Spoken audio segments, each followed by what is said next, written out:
Guys, welcome to my YouTube channel let's learn Samita. चलिए हम समिता पढ़ते हैं। तो हमने कल तक देखा था कि जो भारद्वाज ऋषि हैं वो इंद्र के पास जाते हैं और आयुर्वेद का समस्त ज्ञान लेकर आते हैं।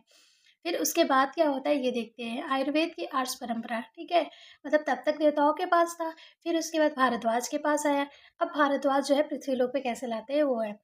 सो अनंत पारम त्रिस्कंद आयुर्वेदम, त्रिस्कंद वही है हेतुलिंग औसत। महामती, महामती आया है भारद्वाज। महामती का अर्थ होता है विशाल बुद्धि वाले। तो विशाल बुद्धि का कौन था? ऑब्वियसली भारद्वाज थे। ठीक।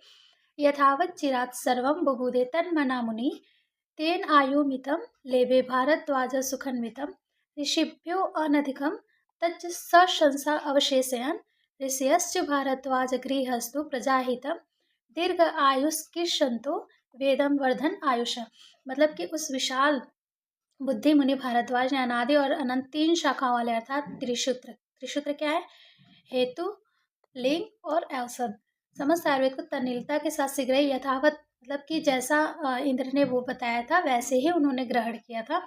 फिर उसको मतलब जब उन्होंने सारा ज्ञान ले लिया था तो उस ज्ञान से कैसा जीवन व्यतीत किया था? सुखमय, सुखी पूर्वक जीवन व्यतीत किया था। तत्पश्चात भारद्वाज ने मतलब ऋषियों को ना तो अधिक, मतलब जितना इंद्र ने बोला था उतना ही, ना तो उससे ज़्यादा ना ही उससे कम। मतलब लिखा हुआ है ना कि बिना कुछ छिपाए और बिना अपनी ओर से कुछ जोड़े संपूर्ण आयुर्वेद का ऋषियों को उपदेश दिया।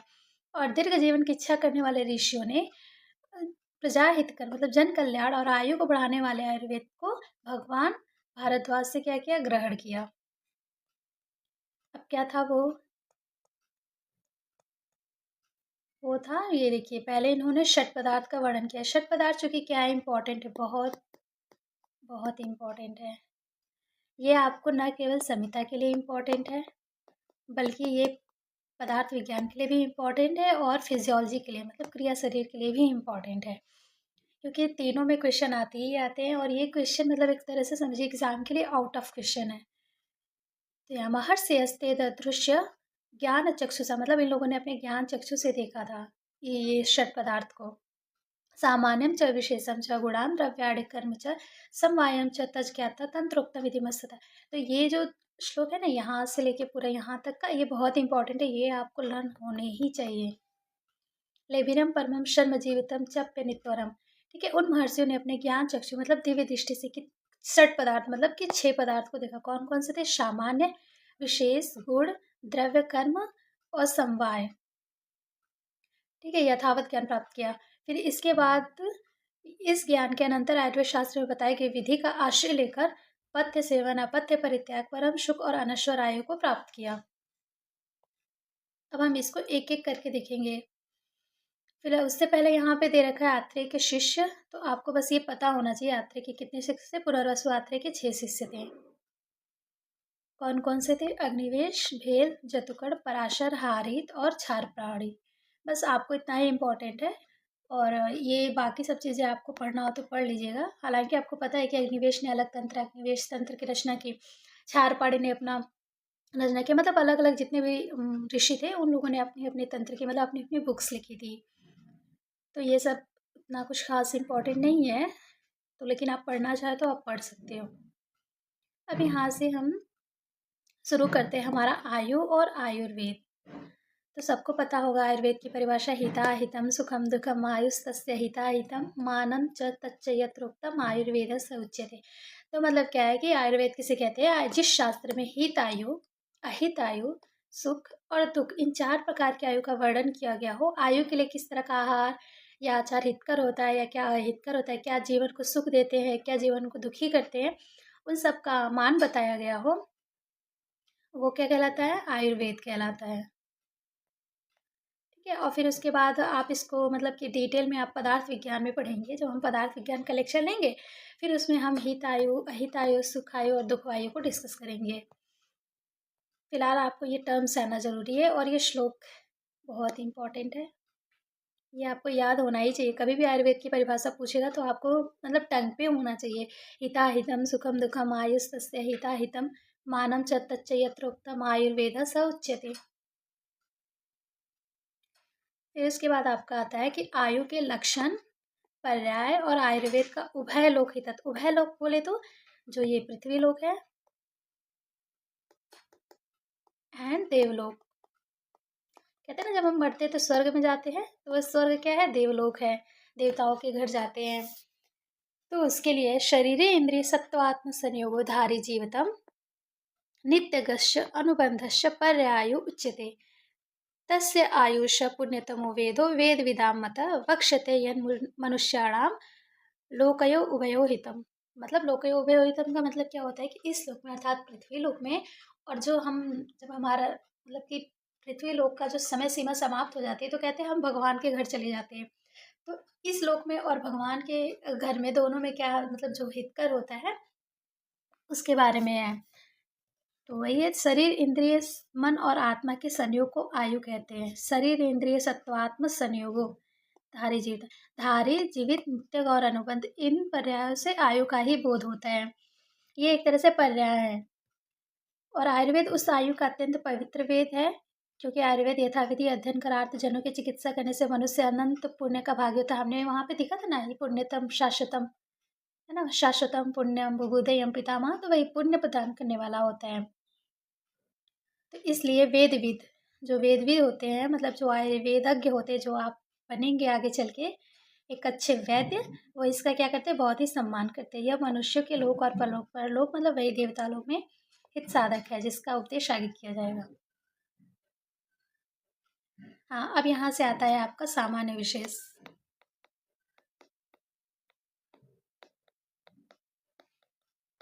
ये आउट ऑफ क्वेश्चन है, ठीक है, बहुत इंपॉर्टेंट है, very very important. 5 even 10 marks दोनों के लिए ही इम्पोर्टेंट है। ये समझिए, आपको पदार्थ में नहीं मिलेगा तो संहिता में मिलेगा, संहिता में नहीं मिलेगा तो फिजियोलॉजी में मिलेगा, क्रिया शरीर में मिलेगा, है ना। तो आपको तीनों में मिलेगा, इन तीनों में नहीं मिलेगा तो आपको संस्कृत के सिलेबस में भी मिल जाएगा। तो इसलिए इसको सबसे अच्छे से प्रिपेयर किए रहिए। 10 मार्क्स के लिए, 5 मार्क्स के लिए, बस दोनों में से फिक्स क्वेश्चन है कि आना ही आना है। फिर इसके बाद है, देखिए, ये सर्वदा सर्वभावानाम सामान्य वृद्धि कारणम। तो सामान्य क्या होता है? जो सदैव सर्व सभी भावों की वृद्धि वृद्धि का कारण होता है, वो सामान्य कहलाता है। समान मतलब जैसे वो कहते हैं ना, समान से समान की वृद्धि होती है। जैसे चावल है आपके पास एक मुट्ठी, उसी के समान फिर आप चावल ऐड कर दिए तो वो एक मुट्ठी 2 मुट्ठी चावल हो गया।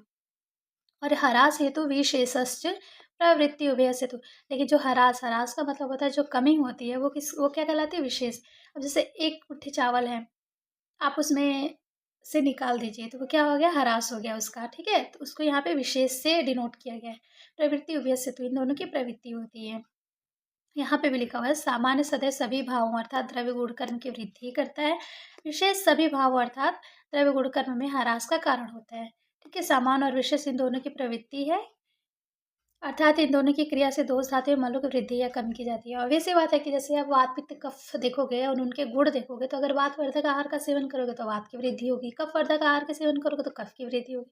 बट वही अगर आपके वात बढ़ा हुआ है बट आप कफ का मतलब कफ को बढ़ाने वाली चीज़ों का सेवन करते हैं, तो वहाँ पे आपका वात का क्षय होता है। दैट मीन्स कि वहाँ पे आपका विशेष लागू होता है।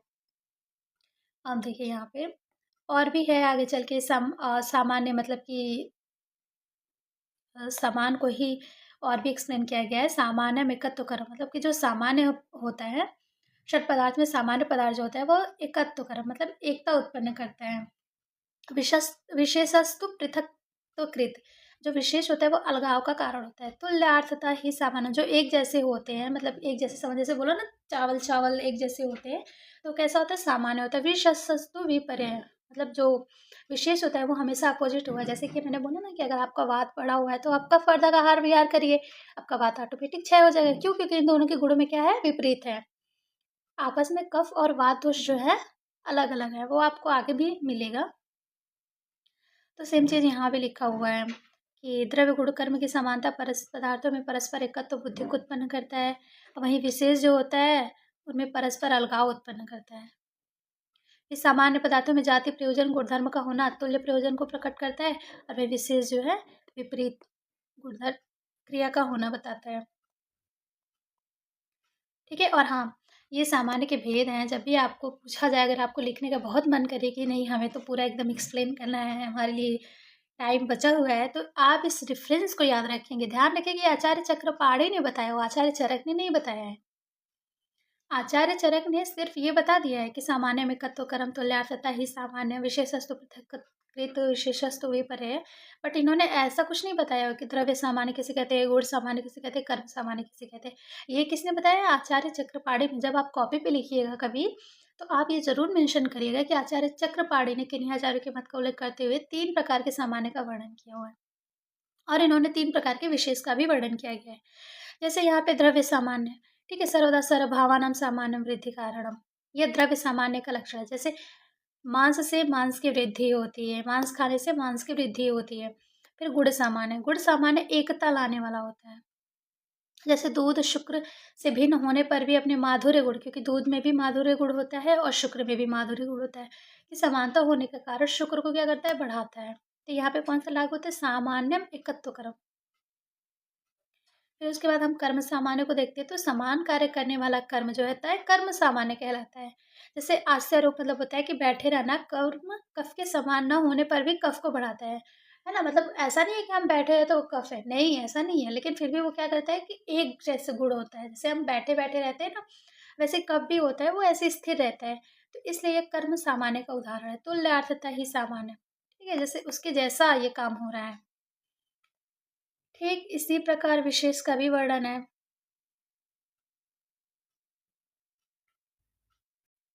उसके बाद आपका वर्णन होता है विशेष, विशेष के 3 प्रकार। इन इसको भी चक्रपाणी ने ही बताया है, तो इसलिए आप वहाँ चरक के अनुसार नहीं लिखिएगा। ठीक है, चरक ने सिर्फ ये बताया ह्रास हेतु विशेषस्य, और लेकिन उन्होंने क्लासिफाई नहीं किया कि द्रव्य विशेष है, गुण विशेष है, कर्म विशेष है। वो चक्रपाणी की कमेंट्री ने बताया ये ऐसा। ठीक है, तो द्रव्य विशेष क्या होता है? ये ह्रास का कारण होता है, ह्रास हेतु विशेषस्य। जैसे किसी के शरीर में मांस की वृद्धि हो जाने पर उसको कम करने के लिए उसके गुण के विपरीत गुण वाले द्रव्यों का प्रयोग करते हैं। ठीक है, जैसे किसी के अंदर मांस की वृद्धि हो गई है, मतलब फैट किसी के अंदर बढ़ गया है, ठीक है? तो मतलब है कि कफ गुण बढ़ गया है। फिर उसको जब हम बहुत एक्सरसाइज कराते हैं, बहुत ज़्यादा व्यायाम कराते हैं, तब जाके कहीं उसका वेट जो होता है लूज़ होता है। तब जाके उसका जो मेद है वो गलता है। तो वही है। फिर उसके बाद गुण विशेष। गुण मतलब गुणों के आधार पे एक द्रव्य को दूसरे द्रव्य से पृथक करने वाला पदार्थ क्या कहलाता है? गुण विशेष कहलाता है। जैसे शरीर में वायु की वृद्धि होने पर तेल का प्रयोग किया जाता है। जैसे अगर तेल का गुण क्या होता है कि तेल जो होता है वह स्निग्धता उत्पन्न करता है ना, तो वही है। तो वायु की वृद्धि होने पर तेल का उपयोग करा जाए। क्यों? क्योंकि वायु रुक्ष होती है, शीत होती है और लघु होती है। तेल जो होता है स्निग्ध होता है, उष्ण होता है और गुरु गुण होता है, इसलिए। तो गुणों में विपरीत होते हैं, इसलिए मतलब जब शरीर में वात की वृद्धि होती है तो तेल का प्रयोग किया जाता है। आप लोग अक्सर देखे होंगे कि बुढ़ापे में जो होता है, बहुत ज़्यादा वो घुटने में दर्द हो गया, कहीं पैर दर्द हो रहा है, हाथ दर्द हो रहा है, बुजुर्गों को ऐसा अक्सर होता है। तो हम किसका प्रयोग करते हैं? तेल का प्रयोग करते हैं। क्योंकि वृद्धावस्था में बोला गया है ना, वृद्धावस्था में जो होता है वात की वृद्धि हो जाती है ज़्यादा, तो इसलिए तेल का प्रयोग करते हैं। फिर उसके बाद कर्म विशेष, जैसे एक समान कार्य करने वाले कर्म सामान्य होता है। उदाहरण स्वरूप बैठना रूपी कर्म कफ का हमने पहले भी बता रखा था कि जैसे आप बैठे हो तो ये एक तरह से, क्योंकि आप स्थिर हो और स्थिर किसका गुण है? कफ का गुण है। जब आप हमेशा बैठे रहोगे तो आप में किसकी वृद्धि हो जाएगी? कफ दोष की वृद्धि हो जाएगी। जब आपको कफ दोष को कम करना है तो आपको क्या करना पड़ेगा? उसके विपरीत दोष की वृद्धि कर लो, हो जाएगा। कफ का क्षय हो जाएगा, तो उसके विपरीत क्या है? वात होता है। तो क्योंकि बैठने से कफ की वृद्धि होती है, ठीक इसकी वृद्धि, जिस कर्म से कफ का ह्रास होता है वह कर्म कर्म विशेष का उदाहरण होता है। अब यहाँ पे लिखा है चल, वायु दोष के बढ़ने पर चल के विपरीत विश्राम कर्म के द्वारा वायु को शांत किया जाता है, और आराम तलबी होने से वाले मतलब प्रमेह के रोग जो हैं उनको 100 योजन पैदल चलने या कुआं खोदने आदि श्रमपूर्ण कार्यों में लगाया जाता है। फिर इसके बाद आपका इम्पोर्टेंट आता है त्रिदंड। ये भी एमसीक्यू में पूछ देता है, और ये आपके 5 मार्क्स में भी पूछ देता है कि त्रिदंड और आयुर्वेद का अधिकरण क्या है। तो ये देखिए, सत्वात्म शरीरम च त्रयमे त्रिदंडवत् लोकस्तिष्ठति संयोगात् तत्र सर्वप्रतिष्ठितं स पुमांश्चेतनं तच्च तच्चाधिकरणं स्मृतं वेदस्यास्य तदर्थं ही वेदोऽयं सम्प्रकाशितः। मन और आत्मा और शरीर। सत्व, सत्व बोले तो मन, और आत्मा और शरीर ये क्या होते हैं? आपके त्रिदंड होते हैं। त्रिदंड बोले तिपाई के समान होते हैं, या 3 ही आधार स्तंभ भी बोलते हैं। इन्हीं तीनों के संयोग से जीवात्मा युक्त पुरुष लोक में स्थित है ना? लोकोस्तिष्ठति संयोगात तत्र, मतलब ये तीनों जब संयोग होता है तभी जो है इस लोक में सब कुछ स्थित है, प्रतिष्ठित है। इसी लोक में ही सब कुछ प्रतिष्ठित है, अर्थात इस लोक में ही कर्म, कर्मफल, ज्ञान, मोह, सुख इत्यादि प्रतिष्ठित है। आप लोगों ने सुना होगा कि वो कहते हैं ना, कर्मों का फल मिलेगा, तो आप लोग जो इस जन्म में कर्म करेंगे ना, वो आपको इसी जन्म में मिलेगा। तो इस चिंता में मत रहिएगा कि इस जन्म में कर लिया, वो तो अगले जन्म का अगले जन्म देखा जाएगा, ऐसा नहीं होता है, ठीक है। कर्मों का फल मिलता है, सदैव मिलता है, मतलब सदैव मतलब तुरंत मिलता है या फिर बाद में चल के मिलता है। वो कहते हैं ना, बाद में जब पाप का घड़ा भरता है तो फूटता है, वो वाली चीज़ें हो जाती है कभी कभी। बट हाँ, कर्मों का फल तो मिलता है, और आपको इसी जन्म में मिला। अगर आप किसी के साथ बुरा कर रहे हो तो आपके साथ भी डेफिनेटली बुरा होगा, तो इसलिए किसी के बारे में बुरा नहीं सोचना चाहिए। नो वाचिक पाप कर्म, नो मानसिक पाप कर्म, ठीक है। और ना ही शारीरिक पाप कर्म करने चाहिए, क्यों? क्योंकि वो रिटर्न रिटर्न मिलता है। और आजकल तो ट्रेंड में भी ऐसा है, गिव एंड टेक, जो आप दोगे वही लोगे, है ना। तो आप नहीं भी लोगे तो भी आपको मिलेगा। इसलिए मतलब कर्म अच्छे करने चाहिए। इस को ही पुमान कहते हैं, इसे ही चेतना कहते हैं, और यही संयोग पुरुष आयुर्वेद का अधिकरण आश्रय है, क्योंकि उसी के लिए आयुर्वेद शास्त्र प्रकाशित किया गया। मतलब जो हम लोग जीवित हैं उन्हीं के लिए जो है आयुर्वेद की रचना की गई है। ऑब्वियस सी बात है, निर्जीव के लिए क्या, निर्जीव को तो कोई सुख दुख इच्छा देश मोह कुछ नहीं होता, ना उनके अंदर कोई कर्म होता है। हम ही कर्म करते हैं, हम ही गलत सही हमें ही देखना पड़ता है, तो हमारे लिए ही आयुर्वेद है। फिर उसके बाद है आपका, अब एक एक चीज़ का वर्णन है, द्रव्य गुण कर्म और समवाय का वर्णन, है ना। पहले हमने देख लिया था सामान्य विशेष, अब हम देखेंगे द्रव्य गुण कर्म और समवाय, ठीक है। द्रव्य, द्रव्य कौन से हैं? खादिन्य आत्मा मना कारो दिशस्य द्रव्य संग्रह से सेंद्रिय चेतनम द्रव्यम निरेंद्रिय अचेतनम। देखिए, जहाँ म आता है ना वहाँ अ हो जाता है, ठीक है। और एक ऐसे करके अ आता है, तो इसका भी मतलब अ होता है, एस। तो द्रव्य परिणाम, द्रव्य कौन कौन से? आकाश आदि, आकाश आदि मतलब आपके पंचमहाभूत, है ना। और पंचमा खाद आत्मा, खा मतलब होता है आकाश, आदि, आदि से मतलब अन्य चार जो है, वायु, अग्नि, जल और पृथ्वी। और आत्मा, मन, काल और दिशा, ये जो है आपके द्रव्य, नौ द्रव्य संग्रह है, ठीक है। और चेतना अचेतना भेद से, मतलब जिसमें चेतना होती है वो चेतन द्रव्य कहलाते हैं। निरिंद्रियम अचेतना, मतलब जिसमें इंद्रिया नहीं, मतलब अचेतना, जिसमें चेतना नहीं होती है वो अचेतन द्रव्य कहलाते हैं या जड़ कहे जाते हैं। तो आपके जो नौ द्रव्य हैं कौन कौन से हैं? पंचमहाभूत और आत्मा, मन, काल और दिशा, ठीक है। और जिनमें चेतना और अचेतना भेद से भी द्रव्य कितने प्रकार के होते हैं? दो प्रकार के होते हैं। कौन कौन से? उसे सेंद्रियम चेतनम द्रव्यम, निरेंद्रिय अचेतनम। जिसमें चेतना होती है, मतलब जो इंद्रिय युक्त होते हैं वो चेतन द्रव्य कहलाते हैं, और जो इंद्रिय रहित होते हैं वो क्या कहलाते हैं? अचेतन कहलाते हैं। बहुत लोगों को लग रहा होगा कि मैं एक्सप्लेनेशन क्यों नहीं पढ़ रही हूँ, मुझे तो वक्तव्य भी पढ़ना चाहिए। तो ये वक्तव्य आपके लिए है, क्योंकि जब हम वक्तव्य पढ़ेंगे तो फिर हम रियल संहिता पढ़ना भूल जाएंगे ना। और अभी आप फर्स्ट ईयर के स्टूडेंट्स हो, तो आप लोगों को ये क्लियरिटी होनी चाहिए कि आप जो चरक को पढ़ रहे हो, चरक संहिता पढ़ रहे हो, तो आपको चरक की चीज़ें पता हो एटलीस्ट। उसमें आप सुश्रुत को भी घुमाओ, उसी में आप वाग्भट्ट जी को भी घुमाओ, उसी में संग्रह को भी घुमाओ, उसी में काश्यप को भी घुमाओ। तो हर चीज़ नहीं घुमाओ। अगर आप जो संहिता पढ़ रहे हो उस संहिता पे फ़ोकस करो। अभी आप चरक पढ़ रहे हो तो आप चरक पे फ़ोकस करो। फिर जब आप अष्टांग हृदय पढ़ोगे तो अष्टांग हृदय ने क्या-क्या कहा है उसके बारे में जानो। ये नहीं कि संग्रह ने क्या किया है, कहा है। वैसे जब चरक संहिता पढ़ो तो चरक के बारे में जानो, चरक के विचारों को जानो, है ना। सुश्रुत के विचारों को क्यों जानना है? तो ये सब पीजी के लिए है। तो इसलिए आपको पढ़ना हो तो आप पढ़ सकते हो, नो डाउट, लेकिन हाँ, रेफ़रेंस ध्यान रखिएगा। और चूँकि हम सूत्र स्थान पढ़ रहे हैं, तो अब यहाँ शारीर वगैरह को डिस्कस करने की कोई ज़रूरत नहीं है, क्योंकि वो फर्दर आगे पढ़ना ही पढ़ना है। तो अभी जो आपका बेस है ना, आप उस पे ध्यान दो, ठीक है? जो संहिता आप पढ़ रहे हो, उसको एकदम ट्रूली पढ़ो, प्योरली पढ़ो, ठीक है? और उसमें मिक्स करने का कोई मतलब नहीं, हौच-पौच करके पढ़ाई नहीं होती है। फिर आपको पीजी में जाके दिक्कत करेगा ना। फिर वहाँ आपको डिफरेंशिएट करना ही पड़ेगा कि कौन से चरक ने बोला है, कौन से सुश्रुत ने बोला है, कौन से चक्रपाणी की कमेंट्री है, कौन से डल्हड़ की कमेंट्री। तो वहाँ डिफरेंशिएट करने से अच्छा है ना कि आप पहले से ही अलग-अलग करके चलो, है ना? बाद में बँटवारा होने से अच्छा है कि पहले बँटवारा कर लो, है ना? उससे झगड़े-वगड़े नहीं होंगे ना आपस में सभी आचार्य के, तो इसलिए। फिर उसके बाद हम आते हैं गुणों की गणना। सार्थ गुणवादयो बुद्धि प्रयत्न आंता परादय गूढ़ा प्रोक्ता, मतलब कि परादि गुण कितने होते हैं? हालांकि 3 प्रकार के गुण होते हैं, वैशेषिक, सॉरी 4 प्रकार के गुण होते हैं, वैशेषिक, गुणवादी, आध्यात्मिक और परादि गुण, ठीक है। तो यहाँ पे है आपके गुणों की गणना। अर्थ, अर्थ बोले तो शब्द, स्पर्श, रूप और रस और गंध, इसको बोलते हैं सार्था, सार्था, ठीक है। के सहित गुरुवादी, गुरुवादयो, 20 गुण। आप लोगों को अगर श्लोक याद हो अष्टांग निध्यम सूत्र स्थान फर्स्ट चैप्टर का, तो वही है, गुरु मंध्यम स्निग्ध लक्ष्य सांद्र मृदु स्थिरा, है ना, वो जो श्लोक है वो यहाँ पे उसके जस्ट अपोजिट। जितने 10 इधर हो गए 10 उधर हो गए, टोटल मिला के 20 हो जाते हैं, तो वही 20 गुरु आदि, गुरु मतलब गुरु आदि जितने हैं। फिर उसके बाद बुद्धि, इच्छा, द्वेष, सुख दुख और प्रयत्न, ये सारे, और उसके बाद परत्व अपरत्व, युक्ति, संख्या, संयोग, विभाग, पृथकत्व, परिणाम, संस्कार और अभ्यास आदि, ये जो क्या कहे परादि गुण कहे गए। तो यही है, तो आप ऐसे लिख सकते हो गुणों का वर्गीकरण में उनकी संख्या तथा भेद। तो सामान्य गुणों को 4 वर्ग में डिवाइड किया गया, ठीक है। वैशेषिक या इंद्रिय गुण, गुरवादी गुण, इंद्रिय गुण, वैशेषिक गुण इनको कहा जाता है, सार्थक गुण को, कंफ्यूज नहीं होना है। फिर उसके बाद गुरवादी गुण जो होते हैं वो आपके 20 होते हैं, ठीक है। फिर उसके बाद जो आपके आध्यात्मिक गुण होते हैं ये 6 होते हैं, और उसके बाद आपके जो पराधी गुण होते हैं ये 10 होते हैं, ठीक है। अगर आप इन टोटल करो इनको तो 520 प्लस 6 10 कितना हो गया,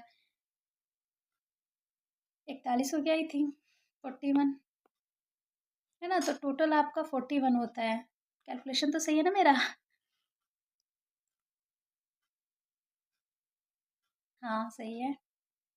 कैलकुलेशन थोड़ा मैथ कमज़ोर था ना, इसलिए मैं बायो ले ली, जिसकी वजह से मैं अब मेडिकल कर रही हूँ। तो 41 होते हैं। टोटल गुणों की संख्या कितनी है? आपसे जब क्वेश्चन पूछा जाएगा कि गुणों की संख्या कितनी है, तो आप बोलेंगे 41 है। जब आपसे पूछा जाएगा कि अर्थ मतलब कि वैशेषिक या इंद्रिय गुण कितने हैं, तो आप बोलोगे 5। फिर उसके बाद गुरवादी गुण कितने हैं, 20। आध्यात्मिक गुण कितने हैं, 6। और उसके बाद परादी गुण कितने हैं, 10। ठीक है, तो आप इस तरह से याद रखना।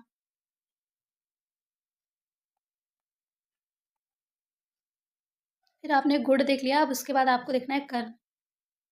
यहाँ पे एक टेबल दे रखा है, आप इसका एसेस ले सकते हो याद करने के लिए। फिर उसके बाद यहाँ पे आपका कर्म, कर्म के लक्षण, कर्म किसे कहते हैं?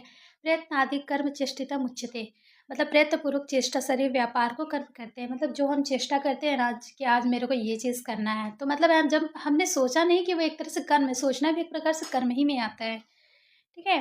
प्रयत्न, प्रयत्न शब्द से सूक्ष्म प्रयत्न आत्मा के आदि कर्म का ग्रहण किया जाता है। आदि शब्द से संस्कार, गुरुत्व आदि जन्य क्रिया का ग्रहण होता है। चेष्टित का अर्थ होता है शरीर व्यापार, अर्थात हाथ पैर से जो क्रिया की जाती है उसे चेष्टित या चेष्टा कहते हैं, ठीक है। चेष्टा के आधार पर कड़ा, ये सब तो खैर आपका फिलॉसफी का पार्ट है, वो आप पीवी में पढ़ेंगे, पदार्थ विज्ञान में। फिर उसके बाद आपका आता है समवाय। ये भी श्लोक इम्पॉर्टेंट है। हालांकि जितने भी अभी मैंने पढ़ा है ना, सारा श्लोक इम्पॉर्टेंट है। एक भी श्लोक ऐसा नहीं है जो इम्पॉर्टेंट नहीं है। और हाँ, ये ना कि सिर्फ संहिता में ही इम्पॉर्टेंट है, बल्कि ये आपको पदार्थ में भी इम्पॉर्टेंट है, और उसके बाद आप जब क्रिया शरीर पढ़ोगे ना, उसमें भी कहीं ना कहीं इम्पॉर्टेंट ही है। तो आप इसको छोड़ नहीं सकते। आज नहीं तो फिर सेकेंड ईयर में याद करोगे, सेकेंड ईयर में नहीं तो फाइनल ईयर में याद करोगे, लेकिन हाँ, याद तो करना है। दीर्घन चेती के फर्स्ट चैप्टर के जितने श्लोक मैं बोल रही हूँ ना, सारा ही याद करना है। आज करो चाहे कल करो, चाहे जब पीजी निकालने जाओ तब करो, ठीक है। समवाय का लक्षण देखिए क्या है। समवायो अपृथक भावो भूम्य दीन ना नाम गुणैर्मत स नित्य यत्र ही द्रव्यम न तत्र अनियतो गुण, तत्र अनियतो नहीं होता, तत्र अनियतो गुण। पृथ्वी की गंध से, है ना, जल की शीतलता से, अग्नि की उष्णता से, वायु का स्पर्श से और आकाश का शब्द के साथ जो नित्य संबंध है उसे समवाय माना गया है। बहुत कंफ्यूज होता है समवाय, समवाय क्या है समवाय, तो इजी लैंग्वेज में बोल दो कि जिस इंसान का जो गुण के साथ जो संबंध होता है ना, जिसको हम अलग नहीं कर सकते, वो होता है समवाय या अपृथक भाव। जैसे कि जब हम पानी छूते हैं, पानी कैसा होता है, शीतल होता है, तो क्या पानी की शीतलता को अलग कर सकते हैं? अब ये ना कहना कि नहीं गर्म करके तो कर सकते हैं, नहीं, गर्म करके कर सकते हैं ना। तो भी आप जब गर्म कर रहे हो, फिर उसके बाद भी जब थोड़ी देर रख दो तो ठंडा हो जाएगा। तो जो पानी का जो शीतलता के साथ जो गुण है, जो संबंध है, उसको हम अलग नहीं कर सकते, तो वो क्या हो गया, समवाय संबंध हो गया। अग्नि है, आग है, अगर आग को हम गर्म, आग का उष्णता के साथ संबंध होता है ना, आग गर्म होती है, उष्ण मतलब गर्म होता है, तो क्या हम आग का जो उष्णता के गुण के साथ जो संबंध होता है ना, वो कहलाता है समवाय। समवाय मतलब होता है अपृथक भाव, मतलब जिसे हम अलग कर ही नहीं सकते, ठीक है, वो होता है समवाय। आई होप समझ आ गया होगा, नहीं आया होगा तो फिर से मैं बता दूंगी, आप लोग पूछ लीजिएगा, ठीक है। परस्पर नित्य संबंध का संबंध समवाय है। अलग न रहने वाले पदार्थों का एवं आधार तथा आधे पदार्थों का इदम इदम, यह तंतुषु पटा, इन तंतुओं में वस्त्र है। जैसे कि कहते हैं ना, जो वस्त्र का जो धागे के साथ संबंध है, जैसे अगर आपका थ्रेड थ्रेड थ्रेड थ्रेड करके जो होता है एक कपड़ा तैयार होता है, ठीक है? तो वो तब आप बोलते हो ना कि कपड़ा है। जब उसको आप अलग कर देते हो, क्या आप कपड़ा बोलते हो? नहीं बोलते। तो वही वस्त्र का जो धागों के साथ जो संबंध है, थ्रेड का थ्रेड के साथ जो संबंध है, वो जो होता है समवाय, तो उसे आप अलग नहीं कर सकते ना, अलग करोगे तो फिर अस्तित्व नहीं रहेगा। तो वही चीज़ है। समवाय का मतलब होता है अपृथक भाव, इसे अलग नहीं किया जा सकता है किसी कीमत पे। ठीक। फिर उसके बाद हम आते हैं द्रव्य का लक्षण क्या है? यत्र आश्रिता कर्मगुणः कारणम समवाय यत्तद् द्रव्यम। जिस वस्तु में कर्म और गुण दोनों ही आश्रित रहते हैं तथा जो कर्म एवं गुण का समवायी कारण होता है, उसे द्रव्य कहते हैं। समवाय मतलब फिर से वही नित्य। ठीक है? फिर उसके बाद आप आ जाओ, फिर उसके बाद गुण देख लो।